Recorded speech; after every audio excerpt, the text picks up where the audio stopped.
राम राम साथियों। आज एक ऐसा महत्वपूर्ण दिन है, केवल राजस्थान की राजनीति में नहीं, भारत की राजनीति में। और जैसा भारत के लोकतंत्र के बारे में कहा जाता है, ये सबको अवसर देता है। इतना विराट लोकतंत्र और उसकी विराट परंपरा, जिसने बहुत सारे लोगों को समाहित किया, अनेक विचारों को, और इसी किस्म से इन विचारों को बढ़ाने के लिए अनेक दलों के प्रतिनिधि, और इसीलिए इस लोकतंत्र की खूबसूरती बनी। महलों की विरासत वाले लोग भी बने, तो छोटी झोंपड़ी से निकले हुए लोग भी सत्ता के शीर्ष तक पहुंचे। दुनिया का सबसे बड़ा लोकतंत्र, उससे पहले आज़ादी का संघर्ष, और उस संघर्ष से उपजे हुए अनेक नेता, जिन्होंने भारत को एक नया संविधान दिया, नई शासन व्यवस्था दी, और कालांतर में धीरे धीरे लोकतंत्र परिपक्व होता चला गया। इसी भारत की खूबसूरत धरती राजस्थान, मरुधरा, इस मरुधरा में अनेक माटी के सपूत पैदा हुए। बहुत वर्षों तक देश में और प्रदेश में कांग्रेस का परंपरागत शासन रहा। एक समय था जब नेहरू जी की तूती बोलती थी देश में। लोग कल्पना नहीं कर सकते थे कि कांग्रेस का कभी कोई विकल्प होगा। और उस चुनौतीपूर्ण समय में 51 में एक दिया जला डॉक्टर श्यामा प्रसाद मुखर्जी के हाथों। उस दल का नाम था जनसंघ और चुनाव चिन्ह था दीपक। बेशक उस समय नारे लगते थे, इस दिए में तेल नहीं, सरकार चलाना खेल नहीं। लेकिन लोगों ने धीरे धीरे बदलाव भी देखा। इस देश की एकता और अखंडता के लिए शहीद होने वाले, अपने पार्टी के एजेंडे पे शहीद होने वाले, शहादत देने वाले, वो पहले व्यक्ति थे। जनसंघ की परंपरा पंडित दीनदयाल उपाध्याय के साथ बढ़ती चली गई, और अनेक महापुरुषों ने विपक्ष के नाते एक मुखर आवाज बनकर इस देश के लोकतंत्र को मजबूती दी, और जनसंघ का विस्तार होता चला गया। राजस्थान राजपूताना जागीरदारों की धरती, लेकिन सरदार वल्लभ भाई पटेल के सहयोग से, उनकी दृढ़ इच्छा शक्ति से रियासतों का एकीकरण हुआ और राजस्थान बना। इस राजस्थान की राजनीति में अनेक लोगों ने योगदान दिया, लेकिन उस जनसंघ की परंपरा को बढ़ाने वाले जो पहले ऐसे विराट पुरुष थे, जो राजस्थान के खाचरियावास के छोटे से राजपूत कुल में पैदा हुए, एक सामान्य से साधारण से व्यक्ति, जो बाद में व्यक्तित्व के रूप में परिवर्तित हुए, उस जनसंघ को ऊंचाइयां देना, जनसंघ का वो संघर्ष हम सुनते थे, हम पढ़ते हैं। लेकिन हमारे पहले के नेता बताते हैं कि भैरों सिंह शेखावत जी वो शख्स थे जिन्होंने इकलौते अपने दम पर भी पूरे राजस्थान में घूम घूम कर प्रचार किया। लोग उपहास भी करते थे, व्यंग भी होता था, संघर्ष भी होता था, लेकिन उसी संघर्षों से उपजा हुआ एक विराट व्यक्तित्व कालांतर में स्वर्गीय भैरों सिंह शेखावत जी के रूप में खड़ा हुआ। इस प्रदेश में 52 से लेकर और एक लंबे अरसे तक प्रदेश में दशकों तक राजनीति के शीर्ष पे रहने का, मुख्यमंत्री के रूप में या नेता प्रतिपक्ष के रूप में, स्वर्गीय शेखावत जी की विलक्षण बौद्धिक क्षमता और राजनीतिक चातुर्य ने उनको एक साधारण व्यक्ति से मुख्यमंत्री तक पहुंचाया। और केवल मुख्यमंत्री तक नहीं, उस छोटे से गांव से उपराष्ट्रपति पद तक पहुंचना, मुझे लगता है कि यही लोकतंत्र की खूबसूरती थी, यही ताकत थी। आज उनकी 97वीं जयंती है। हम लोग उनको श्रद्धा से याद करते हैं। पहली बार जब जनता पार्टी का शासन आया, 1967 की समिति सरकारों के दौर में भी जनसंघ की बड़ी भूमिका थी। लेकिन 75 का आपातकाल का संघर्ष, ये उस पुरानी पीढ़ी के लोगों के संघर्ष की एक जीती जागती मिसाल थी। और उसके बाद जब परिवर्तन का दौर आया, जनता ने कहा सिंहासन खाली करो कि जनता आती है। वास्तव में कांग्रेस के उस लंबे शासन को उखाड़ फेंकने का काम भारत की और राजस्थान की जनता ने किया और एक सौभाग्य का दिन उदय हुआ जब 1977 में भैरों सिंह शेखावत जी के नेतृत्व में संयुक्त दलों की एक सरकार बनी जनता पार्टी के नाम से। सब लोग जानते हैं कि विपक्ष का संघर्ष, लेकिन शासन की नीतियां ये समाज को आगे ले जाती हैं। जनता पार्टी के शासनकाल में यूं तो बहुत सारी ऐसी अभिनव योजनाएं थी, लेकिन कुछ योजनाओं ने पंडित दीनदयाल उपाध्याय के गरीब कल्याण के और अंत्योदय के उस विचार को आगे प्रवृत्त किया। काम के बदले अनाज योजना उन्हीं में से एक थी और वो पूरे देश में नहीं, दुनिया में शोध का एक मॉडल बनी कि किस तरीके से किसी गरीब के घर में अन्न का दाना पहुंचे। और इसलिए भैरों सिंह शेखावत जी की सरपरस्ती में काम के बदले अनाज योजना ये अभिनव योजना थी, अद्भुत योजना थी। प्रदेश उस समय बीमारू अवस्था में कहा जाता था कि राजस्थान एक बीमारू प्रदेश है।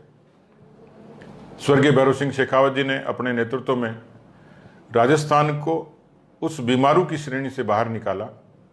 इस तरीके से आर्थिक प्रबंधन को समायोजित किया कि प्रदेश के जो मजबूत स्रोत थे आय के, चाहे माइनिंग हो, चाहे पर्यटन हो, खेती हो, खेती से जुड़े उद्योग धंधे हों, इन सब को समग्र तरीके से समाहित करते हुए स्वर्गीय शेखावत जी के विलक्षण नेतृत्व ने राजस्थान को आर्थिक रूप से भी ताकत दी और इस प्रदेश की सामाजिक और राजनीतिक सद्भाव के लिए भी शेखावत जी को हमेशा याद किया जाएगा।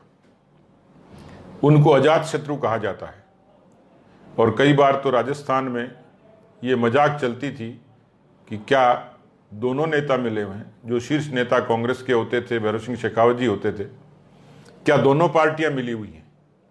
ये बेशक व्यंग में हो सकता है या जनता के मिजाज के हिसाब से विरोध का एक तरीका हो सकता है, लेकिन इसके पीछे हकीकत ये थी कि राजनीतिक दलों में नेताओं में इतना लिहाज था, इतना सम्मान था। उस सम्मान के और उस लिहाज के कोई जनक थे राजस्थान की राजनीति में तो निश्चित रूप से स्वर्गीय भैरों सिंह शेखावत जी थे।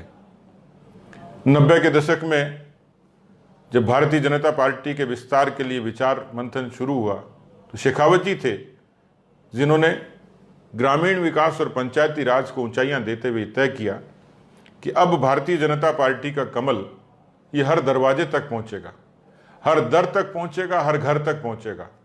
और इसलिए पंचायती राज की संस्थाओं के चुनाव, पंचायत समिति और जिला परिषद के चुनाव, ये चुनाव चिन्ह पर होने शुरू हुए।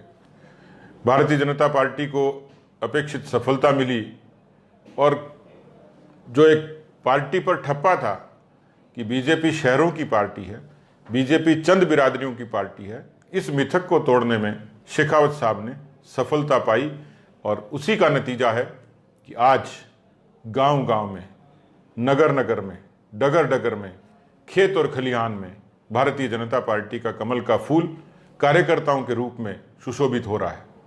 मित्रों, मैं आप सब की तरफ से प्रदेश भारतीय जनता पार्टी परिवार की तरफ से अनेक शुभकामनाएं इस अवसर पर, इसलिए कि हम सब लोग स्वर्गीय भैरव सिंह जी की परंपरा के लोग हैं।